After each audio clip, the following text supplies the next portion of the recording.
सभी भक्तों को राधे राधे। जय श्री कृष्णा। बोल भोलेनाथ की जय। आइए हम सुनते हैं शिव महापुराण कथा अध्याय नंबर 8। श्री शिवाय नमस्तुभ्यम, श्री शिवाय नमस्तुभ्यम। हर हर महादेव। आप सभी पर महादेव की कृपा बनी रहे। आज सुनेंगे शिव महापुराण कथा में आगे का वृतांत। तो जी कहते हैं, मैं ऋषियों ब्रह्मा जी के द्वारा यही कही हुई कथा को सुनकर नारद जी आश्चर्यचकित हो गए तथा उन्होंने ब्रह्मा जी से पूछा कि भगवान विष्णु जी शिव जी को छोड़कर अन्य देवताओं के साथ दक्ष के यज्ञ में क्यों चले गए? क्या वे अद्भुत पराक्रम वाले भगवान शिव को नहीं जानते हैं? क्यों श्री हरि के रुद्रगणों के साथ युद्ध किया? कृपया कर मेरे अंदर उठने वाले इन प्रश्नों के उत्तर देकर मेरी शंकाओं का समाधान कीजिए। ब्रह्मा जी ने नारद जी के प्रश्नों का उत्तर देते हुए बोले, हे मुनि श्रेष्ठ नारद, पूर्व काल में राजा इक्ष्वाकु की सहायता करने वाले श्री हरि को दधीचि नाम मुनि ने साप दे दिया था, इसलिए वह भूल गए और दक्ष के यज्ञ में चले गए। प्राचीन काल में दधीचि मुनि महातेजस्वी राजा इक्ष्वाकु के मित्र थे, परंतु बाद में उन दोनों ने बोल भोलेनाथ की जय। श्री शिवाय। प्राचीन काल में दधीचि मुनि महातेजस्वी राजा इक्ष्वाकु के मित्र थे, परंतु बाद में उन दोनों के बीच में बहुत विवाद खड़ा हो गया। विवाद का कारण मुनि दधीचि का 4 वर्णों ब्राह्मण, क्षत्रिय, वैश्य और शूद्र में ब्राह्मणों को श्रेष्ठ बताना था, परंतु राजा इक्ष्वाकु जो कि धन वैभव के अभिमान में डूबे हुए थे, वो इस बात से पूर्णतः असहमत थे। इक्ष्वाकु सभी वर्गों में राजा को ही श्रेष्ठ मानते थे। राजा को सर्वश्रेष्ठ और सर्ववेदमय माना जाता है, यह श्रुति भी कहती है, इसलिए ब्राह्मण से ज्यादा राजा श्रेष्ठ है। हे दधीचि, आप मेरे लिए आदरणीय हैं। राजा इक्ष्वाकु के कथन को सुनकर दधीचि को क्रोध आ गया। उन्होंने इसे अपना अपमान समझा और इक्ष्वाकु के सिर पर मुक्के का प्रहार कर दिया। दधीचि के इस व्यवहार से मद में चूर शिव को और अधिक क्रोध आ गया। उन्होंने वज्र से दधीचि पर प्रहार कर दिया। वज्र से घायल हुए दधीचि मुनि ने पृथ्वी पर गिरते हुए योगी शुक्राचार्य का स्मरण किया। शुक्राचार्य ने तुरंत आकर दधीचि मुनि के शरीर को पूर्ववत कर दिया। शुक्राचार्य ने दधीचि से कहा कि मैं तुम्हें महामृत्युंजय का मंत्र प्रदान करता हूँ। हम तीनों लोकों के पिता भगवान शिव, जो कि सूर्य, सोम और अग्नि तीनों मंडलों के पिता है, सत्व, रज और तम आदि तीनों गुणों के महेश्वर है, जो आत्म तत्व, विद्या तत्व और शिव तत्व, पृथ्वी, जल व तेज सभी के स्रोत हैं, जो ब्रह्मा, विष्णु, शिव तीनों आधारभूत देवताओं के भी ईश्वर महादेव हैं, उनकी आराधना करते हैं। जिस प्रकार से फूलों में खुशबू होती है, उसी प्रकार भगवान शिव भूतों में, गुणों में और सभी कार्यों में, इंद्रियों में, अन्य देवताओं में और अपने प्रिय गणों के 4 भूत आत्मा के रूप में समाये हैं। उनकी सुगंध से ही सबकी ख्याति एवं प्रसिद्धि है। वे शिव भगवान ही प्रकृति का पोषण करते हैं। वे ही ब्रह्मा है, विष्णु है, मुनियों एवं सभी देवताओं का पोषण करते हैं। जिस प्रकार से खरबूजा पक जाने पर लता से टूटकर अलग हो जाता है, उसी प्रकार मैं भी मृत्यु रूपी बंधन से मुक्त होकर मोक्ष को प्राप्त करूं। हे रुद्रदेव, आपका स्वरूप अमृत के समान है। जो पुण्यक्रम, तपस्या, स्वाध्याय, योग और ध्यान से उनकी आराधना करता है, उसे नया जीवन प्रदान करता है। भगवान शिव अपने भक्त को मृत्यु के बंधनों से मुक्त कर देते हैं और उसे मोक्ष प्रदान करते हैं। ककड़ी को उसकी बेल अपने बंधन में बांधे रखती है और पक जाने पर स्वयं ही उसे बंधन मुक्त कर देती है। उसी प्रकार से महामृत्युंजय मंत्र संजीवनी मंत्र है। तुम नियम पूर्वक भगवान शिव का स्मरण करके इस मंत्र का जाप करो। इस मंत्र से अभिमंत्रित जल को पियो। इस मंत्र का जाप करने से मृत्यु का भय नहीं रहता। इसके विधिवत पूजन करने से भगवान शिव प्रसन्न होते हैं। वे सभी कार्यों की सिद्धि करते हैं तथा सभी बंधनों में मुक्त होकर मोक्ष प्रदान करते हैं। ब्रह्मा जी बोले, नारद, दधीचि मुनि को इस प्रकार से उपदेश देकर शुक्राचार्य अपने निवास पर चले गए।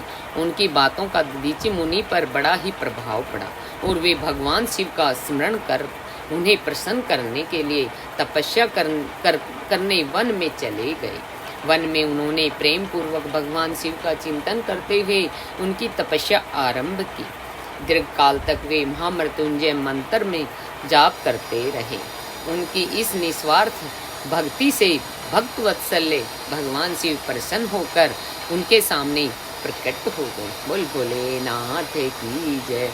दधीचि ने दोनों हाथ जोड़कर शिव जी को प्रणाम किया। उन्होंने महादेव जी की बहुत ही स्तुति की। शिव जी ने कहा, मुनि श्रेष्ठ दधीचि, मैं तुम्हारी इस उत्तम आराधना से बहुत ही प्रसन्न हुआ हूँ। तुम वर मांगो, मैं तुम्हें मनोवांछित वस्तु प्रदान करूँगा। यह सुनकर दधीचि हाथ जोड़कर नतमस्तक होकर कहने लगे, हे देवाधिदेव करुणा निधान महादेव जी, अगर आप मुझ पर प्रसन्न हैं तो कृपया कर मुझे 3 वर प्रदान करें। पहला यह कि मेरी अस्थियां वज्र के समान हो जाएं। दूसरी, कोई मेरा वध न कर सके, अर्थात मैं हमेशा अवध्य रहूं। तीसरा, कि मैं हमेशा अधीन रहूं, कभी दीन न हूं। शिवजी ने तथास्तु कहकर 3 वर दधीचि को प्रदान कर दिए। तीनों मनचाहे वरदान मिल जाने पर दधीचि मुनि बहुत प्रसन्न थे। वे आनंद मगन होकर बोल भोलेनाथ की जय, बोल देवादिदेव महादेव की जय। दधीचि तीनों मनचाहे वरदान मिल जाने पर दधीचि मुनि बहुत ही प्रसन्न थे। वे आनंद मगन होकर राजा क्षु के स्थान की ओर चल दिए। वहां पहुंचकर दधीचि ने क्षु के सिर पर लात मारी। शिव विष्णु जी का परम भक्त था। राजा होने के कारण वह भी अहंकारी था। उसने क्रोधित हो तुरंत दधीचि पर वज्र से प्रहार कर दिया, परंतु शिव के प्रहार से दधीचि मुनि का बाल भी बाका नहीं हुआ। यह सब महादेव जी के वरदान से ही हुआ था। यह देखकर अक्षु को बड़ा ही आश्चर्य हुआ। तब उन्होंने वन में जाकर इंद्र के भाई मुकुंद की आराधना शुरू कर दी।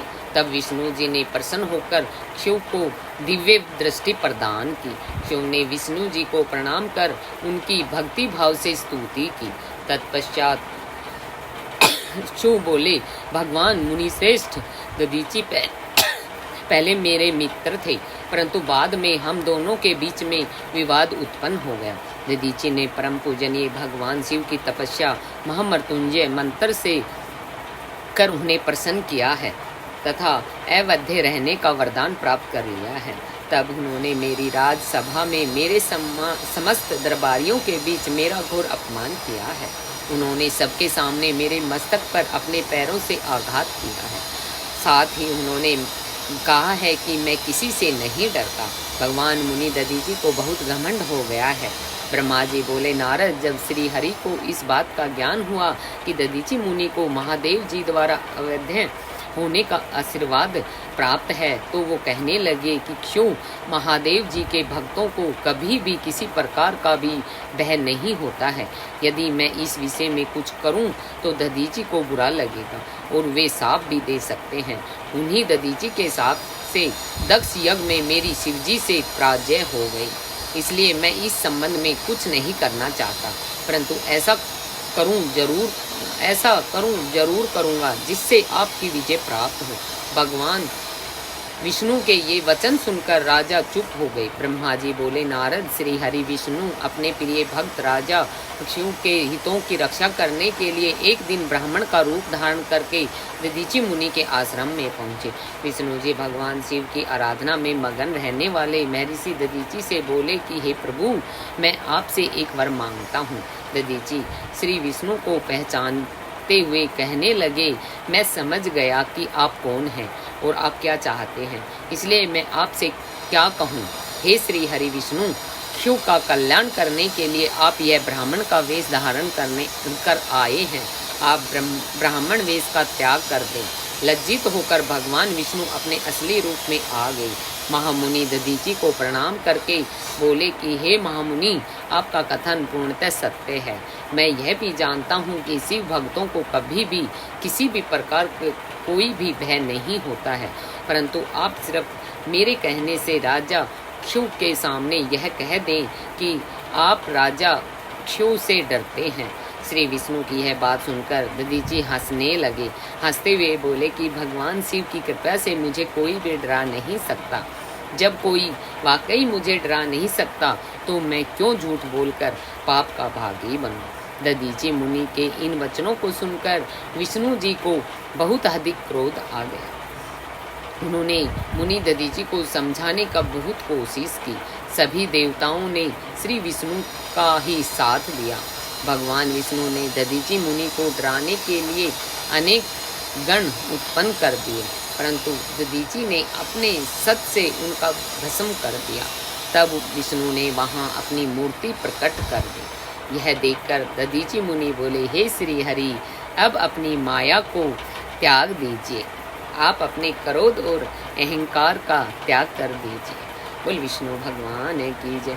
आपको मुझ में ही ब्रह्मा रुद्र सहित संपूर्ण जगत का दर्शन हो जाएगा। मैं आपको दिव्य दृष्टि प्रदान करता हूँ। तब विष्णु जी को दधीची मुनि ने अपने शरीर में पूरे ब्रह्मांड के दर्शन करा दिए। तब विष्णु जी का क्रोध बहुत बढ़ गया। उन्होंने चक्कर उठा लिया और महर्षि को मारने के लिए आगे बढ़े, परंतु बहुत प्रयत्न करने पर भी चक्कर आगे नहीं चला। यह देखकर दधीची हंसते हुए बोले कि हे श्री हरि, आप भगवान शिव द्वारा प्रदान किए गए इस सुदर्शन चक्कर से उनके ही प्रिय भक्त को मारना चाहते हैं, तो भला यह चक्कर क्यों चलेगा। शिव जी द्वारा दिए गए अस्त्र से आप उनके भक्तों का विनाश किसी भी तरह नहीं कर सकते, परंतु फिर भी यदि आप मुझे मारना चाहते हैं तो ब्रह्म शस्त्र आदि का प्रयोग कीजिए। लेकिन दधीची को साधारण मनुष्य समझकर विष्णु जी ने उन पर अनेक अस्त्र चलाए। तब दधीची मुनि ने धरती से मुट्ठी पर कुशा उठा ली और कुछ मंत्रों के उच्चारण के उपरांत उसे देवताओं की ओर उछाल दिया। वे कुशाएं काल अग्नि के रूप में परिवर्तित हो गई, जिनमें देवताओं द्वारा छोड़े गए सभी अस्त्र शस्त्र जलकर भस्म हो गए। यह देखकर वहां पर उपस्थित अन्य देवता वहां से भाग खड़े हुए, परंतु श्री हरि दधीची से युद्ध करते रहे। उन दोनों के बीच में भीषण युद्ध हुआ। तब मैं अर्थात ब्रह्मा राजा क्षुभ को साथ लेकर उस स्थान पर आया जहां उन दोनों के बीच में युद्ध चल रहा था। मैंने भगवान विष्णु से कहा कि आपका यह प्रयास निरर्थक है, क्योंकि आप भगवान शिव के परम भक्त दधीची को हरा नहीं सकते। यह सुनकर विष्णु जी शांत हो गए। उन्होंने दधीची मुनि को प्रणाम किया। तब राजा क्षु भी दोनों हाथ जोड़कर मुनि दधीची को प्रणाम करके उनकी स्तुति करने लगे, उनसे माफी मांगने लगे और कहने लगे कि प्रभु, आप मुझ पर कृपा दृष्टि रखिए। ब्रह्मा जी बोले, नारद, इस प्रकार राजा क्षु द्वारा की गई स्तुति से दधीची को बहुत ही संतोष मिला और उन्होंने राजा क्षु को क्षमा कर दिया, परंतु विष्णु जी सहित अन्य देवताओं पर उनका क्रोध कम नहीं हुआ। जब क्रोधित मुनि दधीची ने इंद्र सहित सभी देवताओं और विष्णु को भगवान रुद्र की क्रोध अग्नि में नष्ट करने का श्राप दे दिया। इसके बाद राजा क्षु ने दधीची को पुनः नमस्कार कर उनकी आराधना की और फिर वे अपने राज्य की ओर चल दिए। राजा क्षु के वहां से चले जाने के पश्चात इंद्र सहित सभी देवगणों ने भी अपने अपने धाम की ओर प्रस्थान किया। तदोपरांत श्री हरि भी वैकुंठ धाम को चले गए। तब वह पुण्य स्थान थानेश्वर नामक तीर्थ के रूप में विख्यात हुआ। इस तीर्थ के दर्शन से भगवान शिव का स्नेह और कृपा प्राप्त होती है। बोल भोलेनाथ की जय। हे नारद, इस प्रकार मैंने तुम्हें यह पूरी मृत कथा का वर्णन सुनाया है। जो मनुष्य क्षु और दधीची के विवाद से संबंधित इस प्रसंग को प्रतिदिन सुनता है, वह अपमृत्यु के जीत लेता है तथा मरने के बाद सीधा स्वर्ग को जाता है। इनका पाठ करने से युद्ध में मृत्यु का भय दूर हो जाता है तथा निश्चित रूप में विजयश्री की प्राप्ति होती है। नारद जी ने कहा, हे महाभाग्य, हे विधाता, हे महाप्राण, आप शिव तत्व का ज्ञान रखते हैं।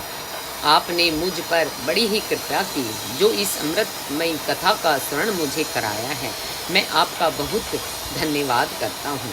हे प्रभु, अब मुझे यह बताइए कि जब वीरभद्र ने दक्ष के यज्ञ का विनाश कर दिया और उनकी वध करके कैलाश पर्वत को चले गए तब क्या हुआ? ब्रह्मा जी बोले, हे मुनि श्रेष्ठ नारद, जब भगवान शिव द्वारा भेजी गई उनकी विशाल सेना ने यज्ञ में उपस्थित सभी देवताओं और ऋषियों को पराजित कर दिया और उन्हें पीट पीट कर वहां से भाग जाने को मजबूर कर दिया, तो वे सभी वहां से भाग गए और मेरे पास आ गए। उन्होंने मुझे प्रणाम करके मेरी स्तुति की तथा वहां का सारा वृतांत मुझे सुनाया। तब अपने पुत्र दक्ष की मुझे बहुत चिंता होने लगी और मेरा दिल पुत्र शोक के कारण व्यथित हो गया। तत्पश्चात मैंने श्री हरि का स्मरण किया और अन्य देवताओं और ऋषि मुनियों को साथ लेकर बैकुंठ लोक गए। वहाँ उन्हें नमस्कार करके हम सभी ने उनकी भक्ति भाव से स्तुति की। तब मैंने श्री हरि से विनम्रता से प्रार्थना की कि भगवान आप कुछ ऐसा करें जिससे हम सभी का दुख कम हो जाए। देवेश्वर, आप कुछ ऐसा करें जिससे वह यज्ञ पूरा हो जाए तथा उसके यजमान दक्ष पुण्य जीवित हो जाए। अन्य सभी देवता और ऋषि मुनि भी पूर्व की भांति ही सुखी हो जाएं। बोल भोलेनाथ की जय। मेरे इस प्रकार निवेदन करने पर लक्ष्मीपति विष्णु जी और अपने मन में शिव जी का चिंतन कर रहे थे। प्रजापति ब्रह्मा और देवताओं को संबोधित करते हुए इस प्रकार बोले, कोई भी अपराध किसी भी स्थिति में कभी भी किसी के लिए भी मंगलकारी नहीं हो सकता। हे विधाता, सभी देवता परम पिता परमेश्वर भगवान शिव के अपराधी हैं, क्योंकि इन्होंने यज्ञ में शिव जी का भाग नहीं दिया, साथ ही वहां उनका अनादर भी किया।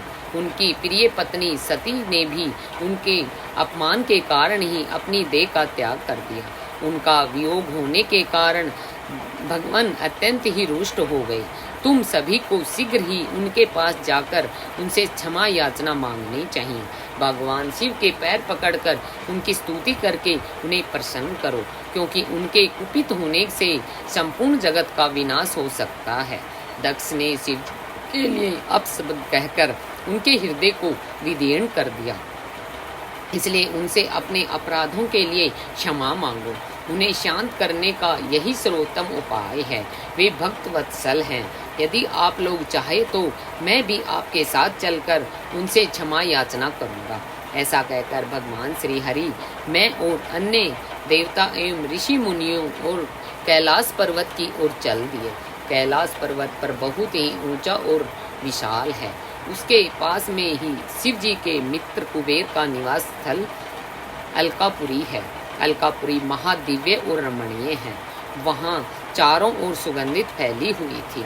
अनेक प्रकार के पेड़ पौधे शोभा पा रहे थे। उसी के बाहरी भाग में परम पावन नंदा और अलकनंदा नामक नदियां बहती है। इनका दर्शन करने से मनुष्य को सभी पापों से मुक्ति मिल जाती है। हम लोग अलकापुरी से आगे उस विशाल वट वृक्ष के पास पहुँचे, जहाँ दिव्य योगियों द्वारा पूजित भगवान शिव विराजमान थे। वह वट वृक्ष 100 योजन ऊंचा था तथा उसकी अनेक शाखाएं 75 योजन तक फैली हुई थी। वह परम पावन तीर्थ स्थल है। वहाँ भगवान शिव अपनी योगा आराधना करते हैं। उस वट वृक्ष के नीचे महादेव जी के चारों ओर उसके गण थे। यज्ञों के स्वामी कुबेर भी बैठे थे। तब उनके निकट पहुंचकर विष्णु आदि समस्त देवताओं ने अनेकों बार नमस्कार कर उनकी स्तुति की। उस समय शिव जी ने अपने शरीर पर भस्म लगा रखी थी और वे कुशासन पर बैठे थे और वहां उपस्थित गणों को ज्ञान का उपदेश दे रहे थे। बोल भोलेनाथ की जय। उन्होंने अपना बायां पैर अपनी दाईं जांघ पर रखा था और बाएं हाथ को बाएं पैर पर रख रखा था। उनके दाएं हाथ में रुद्राक्ष की माला थी। भगवान शिव के साक्षात रूप का दर्शन कर विष्णु और सभी देवताओं के ने दोनों हाथ जोड़कर और अपनी मस्तक को झुकाकर दया सागर परमेश्वर शिव से क्षमा याचना की और कहा कि हे प्रभु, आपकी कृपा से बिना हम नष्ट आपकी कृपा के बिना हम नष्ट भ्रष्ट हो गए हैं। अतः प्रभु आप हम सबकी रक्षा करें। भगवान, हम आपकी शरण में आए हैं, हम पर अपनी कृपा दृष्टि बनाए रखें। इस प्रकार से सभी देवता व ऋषि मुनि भगवान शिव को क्रोध कम करने और उनकी प्रसन्नता के लिए प्रार्थना करने लगे। देवताओं ने महादेव जी की बहुत ही स्तुति की और कहा कि भगवान, आप ही परम ब्रह्मा हैं और इस जगत में सर्वत्र व्याप्त हैं। आप मृत्युंजय हैं। चंद्रमा, सूर्य और अग्नि आपकी 3 आंखें हैं। आपके तेज से ही पूरा जग प्रकाशित है।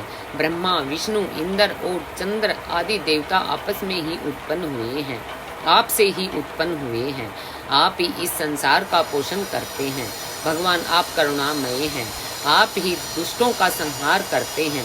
प्रभु, आपकी आज्ञानुसार अग्नि जलती है और सूर्य अपना तप झुलसता है। मृत्यु आपके भय से कांपती है। हे करुणा निधान, जिस प्रकार आज तक आपने हमारी हर विपत्ति में रक्षा की है, उसी प्रकार हमेशा अपनी कृपा दृष्टि बनाएं।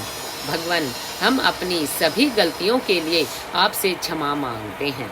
आप प्रसन्न होकर यज्ञ को पूर्ण कीजिए तथा यजमान दक्ष का उद्धार कीजिए।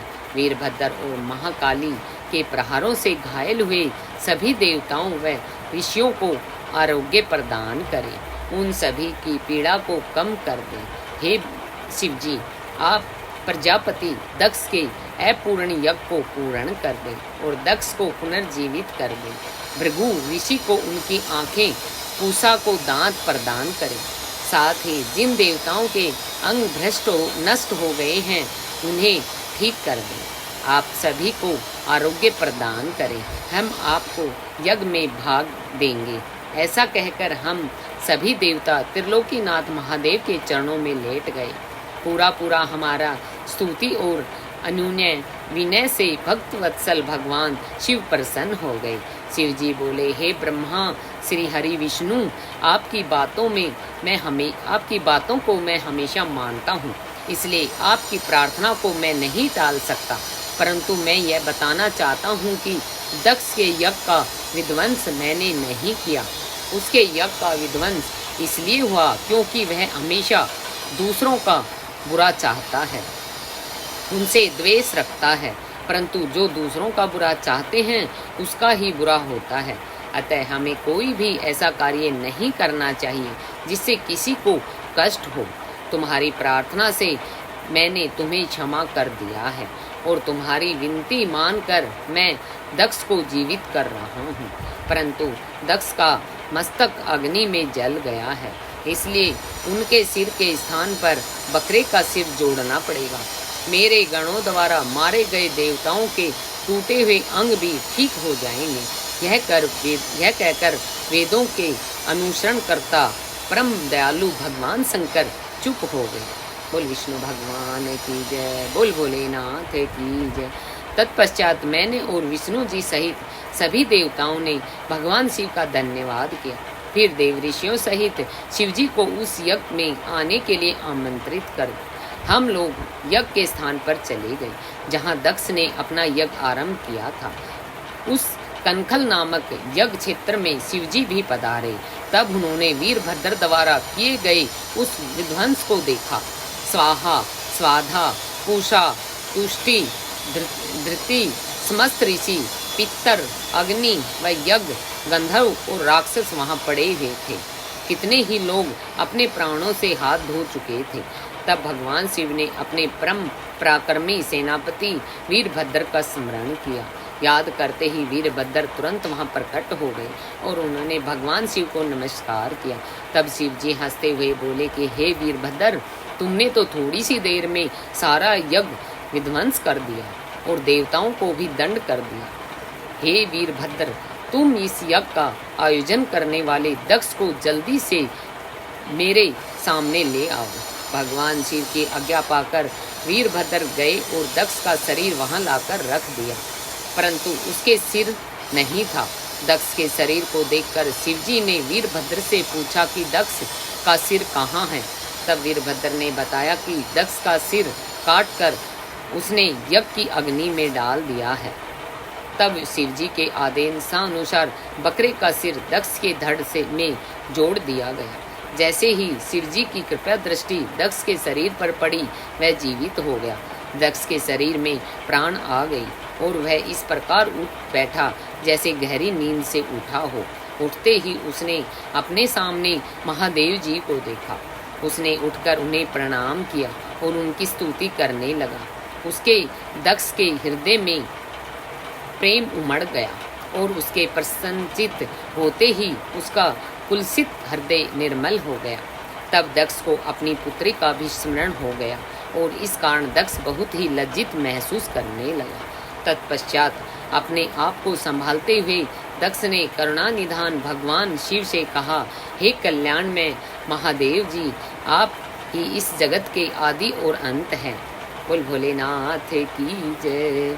आपने ही इस सृष्टि की रचना का विचार किया है। आपके द्वारा ही हर जीव की उत्पत्ति हुई है। मैंने आपके लिए अब शब्द कहे और आपको यज्ञ में भाग भी नहीं दिया।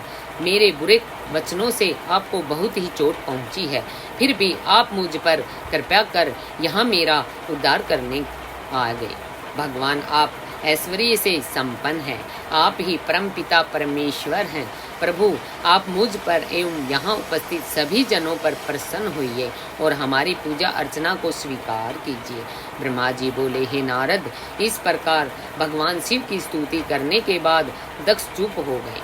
तब श्री हरि विष्णु ने भगवान शिव की बहुत स्तुति की। तत्पश्चात मैंने भी महादेव जी की बहुत स्तुति की। भगवान, आपने मेरे पुत्र दक्ष पर अपनी कृपा दृष्टि की और उसका उद्धार किया। देवेश्वर, अब आप प्रसन्न होकर सभी श्रापों से हमें मुक्ति प्रदान करें। हे महामुनि, इस प्रकार मैं महादेव जी की स्तुति करके दोनों हाथ जोड़कर और सिर झुकाकर खड़ा हो गया। हम सभी देवगणों की स्तुति सुनकर भगवान शिव प्रसन्न हो गए। बोल भोलेनाथ की जय। और उनका मुख खिल उठा। तब वहाँ उपस्थित इंद्र सहित अनेक सिद्धों, ऋषियों और प्रजापतियों ने भी भक्तवत्सल करुणानिधान भगवान शिव को अनेकों बार स्तुति की। यज्ञशाला में उपस्थित अनेकों उपदेवों, नागों, ब्राह्मणों ने भगवान शिव को प्रणाम किया और उनका प्रसन्न मन से सत्वन भी किया। इस प्रकार सभी देवों के मुख से अपना सत्वन सुनकर भगवान शिव को बहुत ही संतोष प्राप्त हुआ। ब्रह्मा जी कहते हैं, हे नारद मुनि, इस प्रकार श्री हरि मेरे देवताओं और ऋषि मुनियों की स्तुति से भगवान शंकर बहुत ही प्रसन्न हुए। वे हम सबको कृपया दृष्टि से देखते हुए बोले, प्रजापति दक्ष, मैं तुम सभी पर प्रसन्न हूँ। मेरा अस्तित्व सबसे अलग है। मैं स्वतंत्र ईश्वर हूँ, फिर भी मैं सदैव अपने भक्तों के अधीन ही रहता हूँ। 4 प्रकार के पुण्यात्मा मनुष्य ही मेरा भजन करते हैं। उनमें पहला है आर्थ, दूसरा है जिज्ञासु, तीसरा है अर्थार्थी और चौथा है ज्ञानी। परंतु ज्ञानी को ही मेरा खास सानिध्य प्राप्त होता है, उसे मेरा ही स्वरूप माना जाता है। वेदों को जानने वाले परम ज्ञानी ही मेरे स्वरूप को जानकर मुझे समझ सकते हैं। जो भी मनुष्य कर्मों के अधीन रहते हैं, वे मेरे स्वरूप को नहीं जान पा सकते। इसलिए तुम ज्ञान को जानकर शुद्ध हृदय से, बुद्धि से मेरा स्मरण कर उत्तम कर्म करो। हे दक्ष, मैं ही ब्रह्मा और विष्णु का रक्षक हूँ। मैं ही आत्मा हूँ। मैंने इस संसार की सृष्टि की है। मैं ही संसार का पालन करता हूँ। मैं ही दुष्टों का नाश करने के लिए संहारक बन उनका विनाश करता हूँ। बुद्धिहीन मनुष्य जो कि सदैव सांसारिक बंधनों और मोह माया में फंसे रहते हैं, कभी भी मेरा साक्षात्कार नहीं कर सकते। मेरे भक्त सदैव मेरे ही स्वरूप का चिंतन और ध्यान करते हैं। हम तीनों अर्थात ब्रह्मा, विष्णु और रुद्रदेव एक ही हैं। जो मनुष्य हमें अलग न मानकर हमारा एक ही रूप मानता है, उसे सुख, शांति और समृद्धि की प्राप्ति होती है। बोल भोलेनाथ की जय।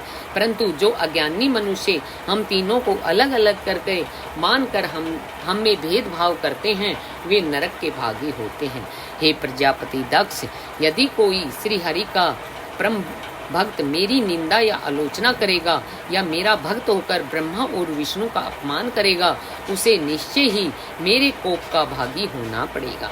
तुम्हें दिए गए सभी शाप उसको लग जाएंगे। भगवान शिव के इन वचनों को सुनकर सभी देवताओं, ऋषि मुनियों तथा श्रेष्ठ विद्वानों को हर्ष हुआ तथा दक्ष भी प्रभु की आज्ञा मानकर अपने परिवार सहित शिवजी की भक्ति में मगन हो गए। सब देवता भी महादेव जी का गुणगान करने लगे। वे शिव भक्ति में लीन हो गए और उनके भजनों को गाने लगे। इस प्रकार जिसने जिस प्रकार भगवान शिव की स्तुति और आराधना की है, भगवान शिव ने प्रसन्नता पूर्वक उसे ऐसा ही वरदान प्रदान किया है। तत्पश्चात भक्त वत्सल भगवान शंकर जी से आज्ञा लेकर प्रजापति दक्ष ने अपना यज्ञ पुनः आरंभ किया। उस यज्ञ ने उन्होंने सर्वप्रथम शिवजी का भाग दिया। सब देवताओं को भी उचित भाग दिया गया। यज्ञ में उपस्थित सभी ब्राह्मणों को दक्ष ने सामर्थ्य के अनुसार दान दिया। महादेव जी का गुणगान करते हुए दक्ष ने यज्ञ के सभी कर्मों को भक्ति पूर्वक संपन्न किया। इस प्रकार सभी देवताओं, मुनियों और ऋतुविजों के सहयोग से दक्ष का यज्ञ सा आनंद उत्पन्न हुआ। तत्पश्चात सभी देवताओं और ऋषि मुनियों ने महादेव के यश का गान किया और अपने अपने निवास की ओर चले गए। वहां उपस्थित अन्य लोगों ने भी शिव से आज्ञा मानकर वहां से प्रस्थान किया।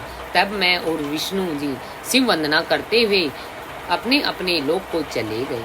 दक्ष ने करुणा निधान भगवान शिव को अनेकों बार स्तुति की और शिव जी को बहुत ही सम्मान दिया। तब वे भी प्रसन्न होकर अपने गणों को साथ लेकर कैलाश पर्वत पर चले गए। कैलाश पर्वत पर पहुंचकर शिवजी को अपनी प्रिय पत्नी देवी सती की याद आने लगी। बोल सती माता की जय। महादेव जी ने वहां उपस्थित गणों से उनके बारे में अनेक बातें की। वे उनको याद करके व्याकुल हो गए। वे नारद, हे नारद, मैंने तुम्हें सती के परम अद्भुत और दिव्य चरित्र का वर्णन सुनाया है। यह कथा भोग और मोक्ष प्रदान करने वाली है। यह वृत्तांत सभी कामनाओं को अवश्य पूरा करता है। इस प्रकार इस चरित्र को पढ़ने व सुनने वाला ज्ञानी मनुष्य पापों से मुक्त हो जाता है। उसे यश, स्वर्ग, आयु की प्राप्ति होती है और मनुष्य भक्ति भाव से इस कथा को पढ़ता है, उसे अपने सभी कर्मों के फलों की प्राप्ति होती है।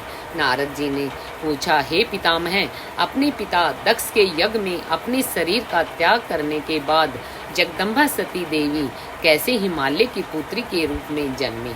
उन्होंने किस प्रकार महादेव जी को पुनः पति के रूप में प्राप्त किया? हे प्रभु, मुझ पर कृपा कर मेरे इन प्रश्नों के उत्तर देकर मेरी जिज्ञासा शांत कीजिए। ब्रह्मा जी उत्तर देते हुए बोले कि हे मुनि श्रेष्ठ नारद, उत्तर दिशा की ओर हिमवान नामक विशाल पर्वत है। यह पर्वत तेजस्वी और समृद्ध है तथा दो रूपों में प्रसिद्ध है। पहला स्थावर और दूसरा जंगम। उस पर्वत पर रत्नों की खान है। इस पर्वत के पूर्वी और पश्चिमी भाग समुद्र से लगे हुए हैं। हिमवान पर्वत पर अनेक प्रकार के जीव जंतु निर्भय होकर निवास करते हैं। हिम के विशाल भंडार पर्वत की शोभा बढ़ाते हैं। अनेक देवता, ऋषि मुनि और सिद्ध पुरुष उस पर्वत पर निवास करते हैं। हिमवान पर्वत पवित्र और पावन है। अनेक ज्ञानियों और साधु संतों की तपस्या स्थान पर सफल हुई है। भगवान शिव को यह पर्वत अत्यंत ही प्रिय है, क्योंकि इस पर प्रकृति का हर रंग देखने को मिलता है। एक बार की बात है कि गिरिवर हिमवान ने अपने कुल की परंपरा को आगे बढ़ाने तथा धर्म की वृद्धि कर अपने पितरों को संतुष्ट करने के लिए विवाह करने के विषय में सोचा। जब हिमवान ने विवाह करने का पूरा मन बना लिया, तब वे देवताओं के पास गए और उन देवताओं से बड़े संकोच के साथ अपनी विवाह करने की इच्छा बताई। तब देवता प्रसन्न होकर अपने पितरों के पास गए और प्रणाम कर एक ओर खड़े हो गए। तब पितरों ने देवताओं के आने का कारण पूछा। इस पर देवताओं ने कहा कि हे पितरों, आपकी सबसे बड़ी पुत्री मैना मंगल स्वरूपिणी है। आप मैना का विवाह गिरिराज हिमवान से कर दें। इस विवाह से सभी को लाभ होगा, सबका मंगल होगा तथा साथ ही हमारे कुल में जन्मी इन कन्याओं में से कम एक तो साप मुक्त हो जाएगी। तब पितरों ने थोड़ा सोच विचार करने के बाद इस विवाह की स्वीकृति प्रदान कर दी। पितरों ने प्रसन्नता पूर्वक बहुत बड़ा उत्सव रचाया और अपनी पुत्री मैना के साथ हिमवान का विवाह कर दिया। विवाह उत्सव में श्री हरि विष्णु सहित सभी देवी देवता सम्मिलित हुए थे। विवाह उपरांत सभी देवता प्रसन्नता पूर्वक अपने अपने लोक को चले गए। हिमवान भी मैना के साथ अपने लोक को प्रस्थान कर गए। आगे का वृतांत सुनाएंगे अगले अध्याय में। बोल भोलेनाथ की जय, बोल उमापति महादेव की जय।